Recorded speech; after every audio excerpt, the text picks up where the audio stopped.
안녕하십니까. 신인근의 국방TV 데일리 디펜스입니다. 자, 매일 새벽 여러분들께 찾아뵈면서 아주 중요한 우리 안보 이슈에 대한 분석 그리고 소식을 전해드리는데요. 여러분 우리 안보 제일 중요하죠. 그래서 신인근의 국방TV 구독, 알림, 좋아요 눌러주시면 제가 아주 큰 힘 됩니다. 자, 북한 앞바다에 뜬 미국의 구축함입니다. 북한 앞바다에 미국의 최신 구축함이 떴고 그와 별개로 또 아주 많은 정찰자산 그리고 비밀리에 항모 전단이 출격을 했는데 이게 어디에 가려고 비밀리에 출격했는지 하여튼 미국의 군사력이 굉장히 수상하게 움직이고 있는데 이거 미국이 북한의 실력자에게 최대 압박을 하고 있는 그런 상황이 아닌가라는 거죠. 보겠습니다. 북한이 당 중앙위원회 전원회의에서 국제정세에 대응을 하자라는 논의를 했죠. 6월 16일 날 조선중앙통신이 보도했습니다. 6월 15일 날 한 겁니다.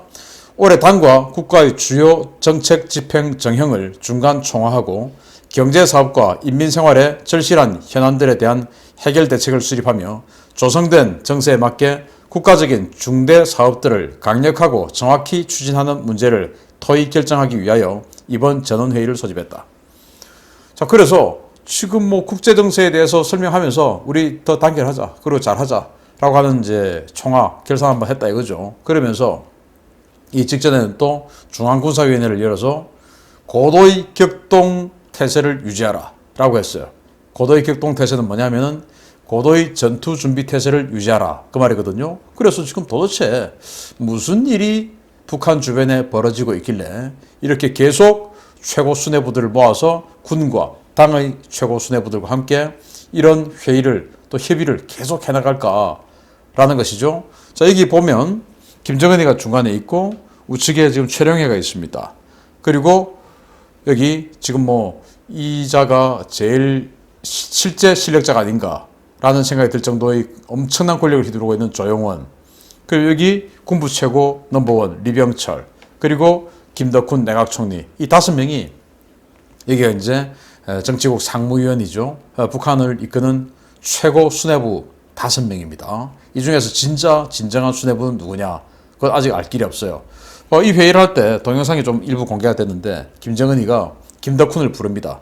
부르니까 김덕훈이가 쪼로로 달려와가지고 여기 김정은과 조영원이 중간에 탁 꿇어앉아가지고 거의 뭐 꿇어앉다시피 해서 김정은에게 뭐라 보고를 합니다.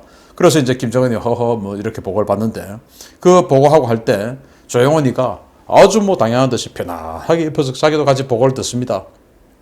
이런 모습을 볼 때 조영원의 권력은 보통 권력이 아니다. 그리고 그러한 편안한 모습을 내보낼 수 있는 거 분명히 선전선동부에서 검열을 할 텐데 그 내보낼 수 있는 그 능력 그것마저도 권력이죠. 정말 대단한 권력을 조영원이가 가진 것은 아닌가라는 생각이 되는데 아무튼 이렇게 6월 15일 날 북한은 더 잘하자. 국제정세 지금 심각하다. 우리 지금 잘해야 된다라는 총화를 했어요. 자, 이때 미국은 이 한반도 주변에다가 탄도미사일을 추적할 수 있는 정찰기를 보냈습니다. 바로 RC-135S 코브라볼인데요.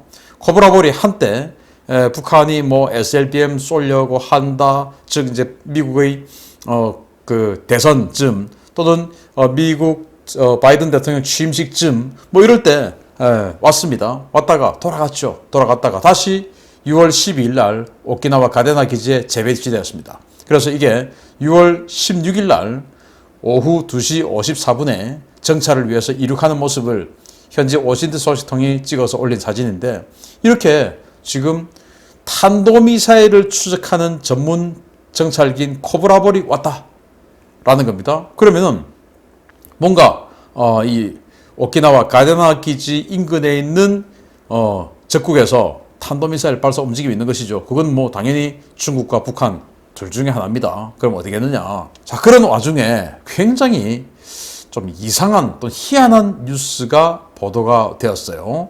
자, 바로 이제 칼빈슨 항공모함 전단인데 칼빈슨 항모 전단은 미 해군이 밝힌 보도 자료에 의하면 미 해군이 월요일마다 자신들의 항모들이 어디 있는가 위치 공개를 합니다. 분명히 캘리포니아 앞바다에 있다라고 보도를 했는데 그 시간에 사실은 캘리포니아 앞바다에 있지 않고 하와이 인근에 있었던 겁니다. 그 말은 미 해군이 페이크를 쳤다. 뭔가 속임수를 썼다라는 건데 이게 어떻게 해서 알려지게 됐냐라는 건데요. 자, 지난 일요일 오후 하와이 주방위군 F-22 전투기 2대 그리고 추가로 1대가 스크램블해서 KC-135R 공중급유기와 함께 모종의 임무를 수행했으나 군과 연방항공청은 관련 정보 공개를 거부했다.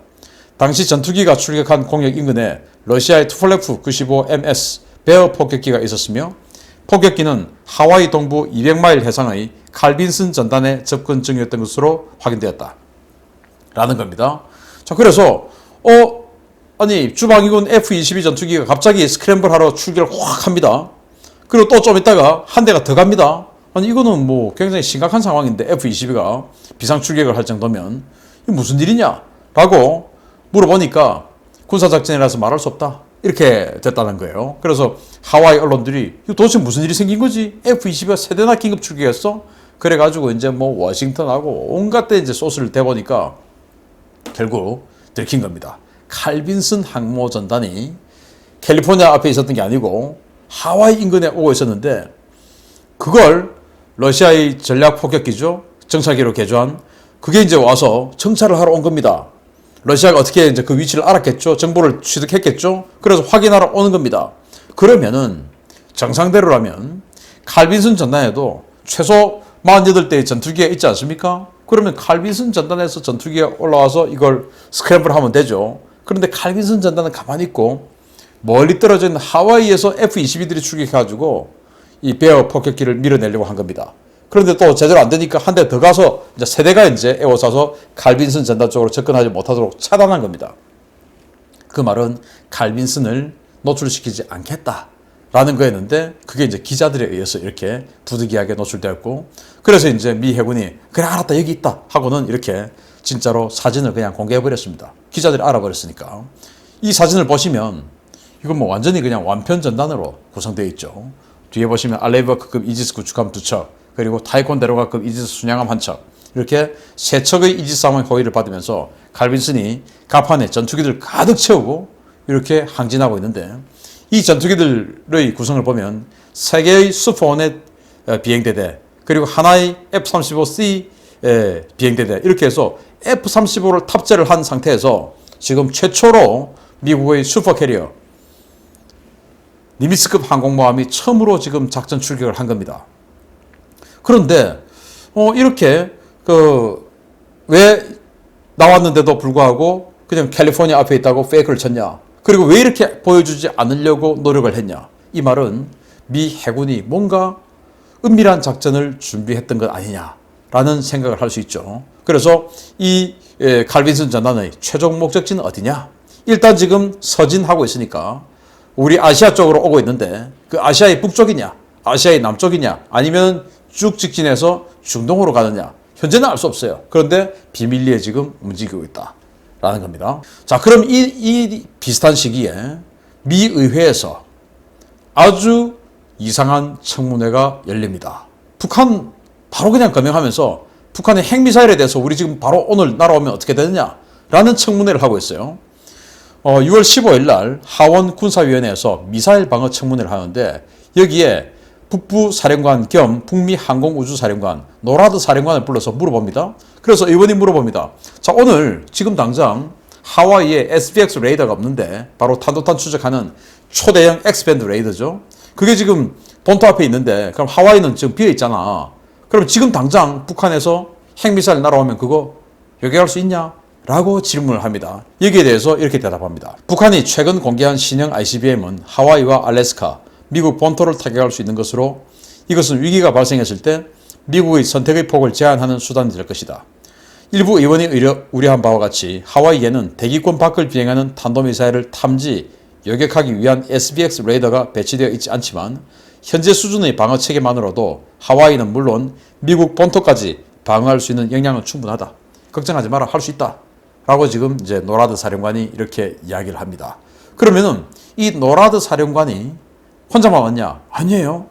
국방부까지 불렀어요.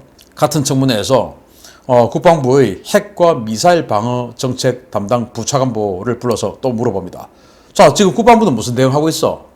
북한이 미사일 쏘는 거, 지금 오늘 당장 미사일 쏘는 거 어떻게 국방부는 대응하고 있어? 라고 하니까 국방부는 요격 이런 거 이야기하지 않고 우리는 선제 타격에 집중하고 있다. 이렇게 이야기를 하는 겁니다. 발사의 왼편. 그러니까 우리가 뭐 하나 적으면 왼쪽부터 이렇게 오른쪽으로 적어 나가지 않습니까? 그러면은 뭐 준비 또 기립 또는 뭐 그 전에 연료 주입 이렇게 해서 기립 그리고 발사 상승 뭐 탄도 비행 그리고 종말 단계 뭐 이런 식으로 이제 쭉 나오는데 그래서 발사하는 그 왼편은 뭐냐?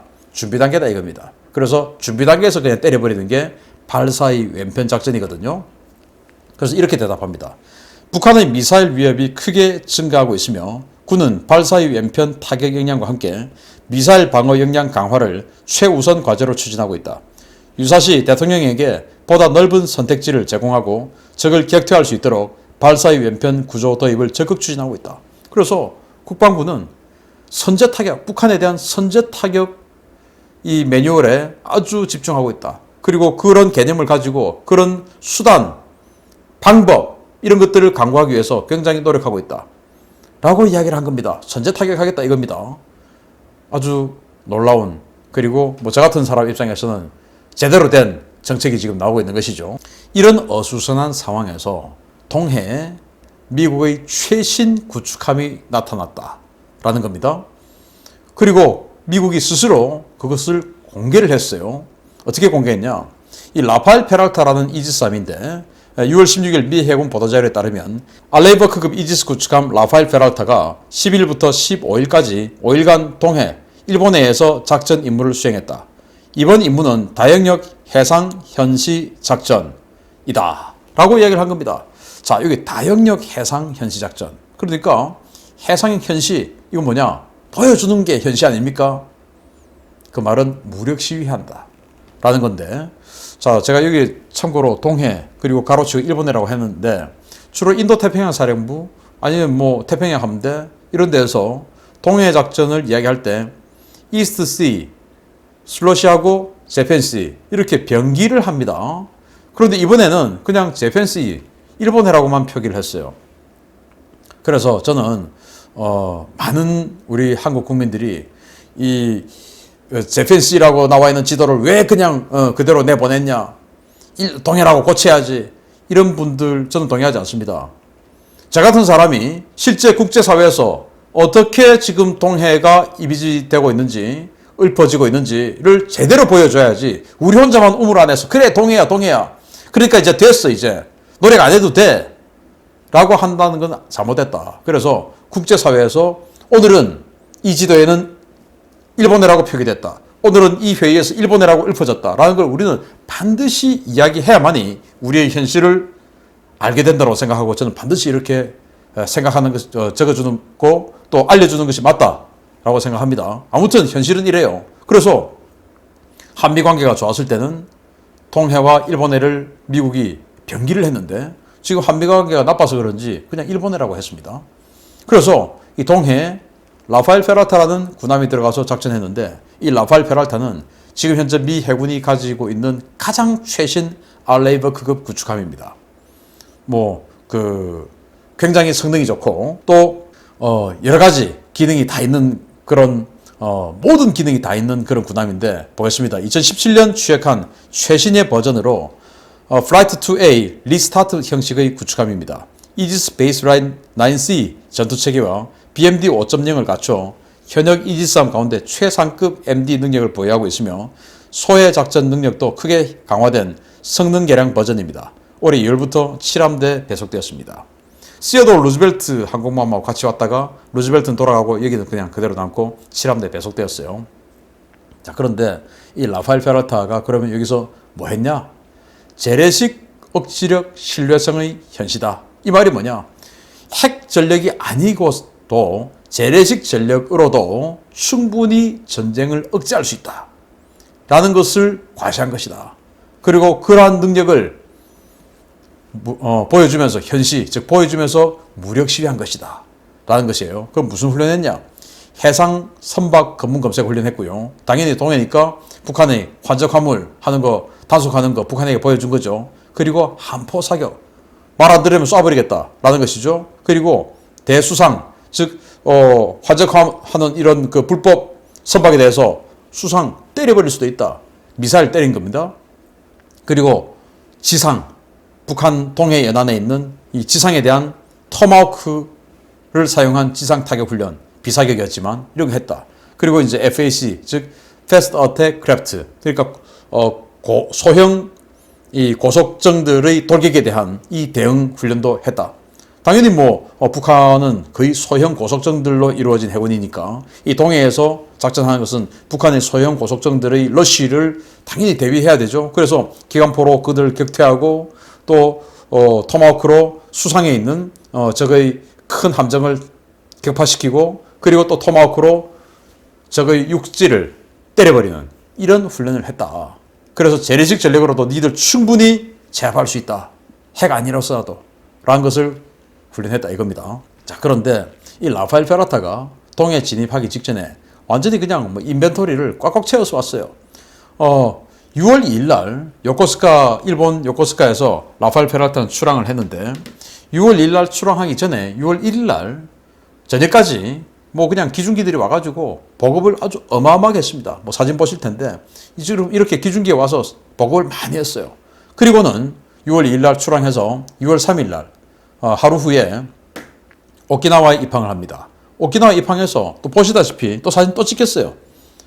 기중기가 와서 보급을 하고 있는데 이 기중기는 미사일 꽂아주는 기중기죠. 그래서 미사일을 또 잔뜩 꽂아줍니다. 그리고 출항했습니다.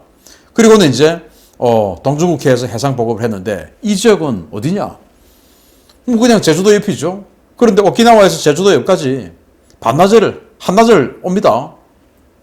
한나절이면 오는 거리를 7일 동안 여기에서 뭔가 있었다는 거죠. 그래서 동중국해에서 라파엘 페라타가 한 7일 동안 작전하고 훈련하고 그리고 이제 동해로 진입하기 직전에 이 제주도 인근에서 해상 보급함 아멜리아 이어하트라는 해상 보급함에게 해상 보급을 또 받습니다. 이렇게 또 잔뜩 헬기에다 뭔가 이렇게 보급을 받아요. 그리고는 동해에 들어가서 5일간 훈련을 했는데 그것은 재래식 전력으로 북한이들 때려 잡을 수 있다. 우리 이 정도 능력 된다. 의지도 있다. 라는 그런 훈련을 했다라고 미 해군이 발표를 한 것이죠. 자, 그러면 왜 하필 동해였을까? 원산에 제가 알려드렸는데 주말마다 나타나는 의문의 실력자들이죠. 저기 보시다시피 원산에 이렇게 그 원산 맨션 프라이빗 비치 이래가지고 여기가 이제 원산의 김정은의 특각 아닙니까? 원산 맨션 김정은 특각이란 말이죠. 원산 특각. 이 사설 김정은 전용의 비치 여기에서 나와가지고 이 보트가 이렇게 움직이는데 여기 보니까 열대나 제트스키들이 따라다니더라. 근데 이게 매주 주말 보여 라는 겁니다. 여기가 이제 원산 갈마 리조트의 비행장이고 지금 갈마지구 관광단지죠. 여기가 이런 것들이 보여지더라. 그래서 야 니들 지금 여기에 뭔가 센 놈이 와 있구나. 그 시기에 이 주말에 라파엘 페라타가 여기 와가지고 토마호크로 지상을 때리는 훈련을 한 겁니다. 그러니까 야 너 지금 우리 입장에서는 그 원산에 가서 이렇게 주말마다 뭔가 레저를 즐기고 있는 자가 김정은인지 누군지 우린 모르죠. 그런데 미국은 알겠죠 누군지. 야 너 우리 토마호크 여기서 바로 그냥 쏘면 너 죽는 거야. 까불지 마. 라고 하는 그런 무력 시위를 한 겁니다. 그래서 다시 시작된 최대 압박 작전. 화염과 분노 2017년 때 도널드 트럼프 대통령 시절에 최대 압박 작전을 했죠. 그런데 그러다가 이제 2018년도 하노이다 싱가포르이다 정상회담하고 판문점이다 하면서 그냥 다 흐지부지 돼버렸는데 이거 다시 이제 김정은을 또 북한 최고 수뇌부를 압박하는 이 최대 압박에 대한 풀 악셀을 땡긴 거 아니냐. 김정은을 진짜로 군사적으로 때리든 말든 그건 나중의 일이고 어쨌든 이렇게 군사력이 확 집중돼가지고 김정은이 내가 오늘 밤에도 죽을 수 있겠구나라는 그런 공포감을 좀 계속 주었으면 좋겠습니다. 그리고 안 그래도 지금 김정은 지금 살았는지 죽었는지 또는 살았다 하더라도 산거가 아닌지 이런 상황이 되어가고 있는 것 같은데 아무튼 김정은이든 그 김정은을 제치고 최고 실력자가 된 자가 있든 누구든지 간에 미국의 이런 최대 압박이 통해서 북한이 개혁 개방하는 그런 날이 오기를 기대합니다. 미국 흐지부지 하지 말고 이번에는 끝까지 한번 엑셀레이터 밟아주기를 기대합니다. 마치겠습니다. 감사합니다.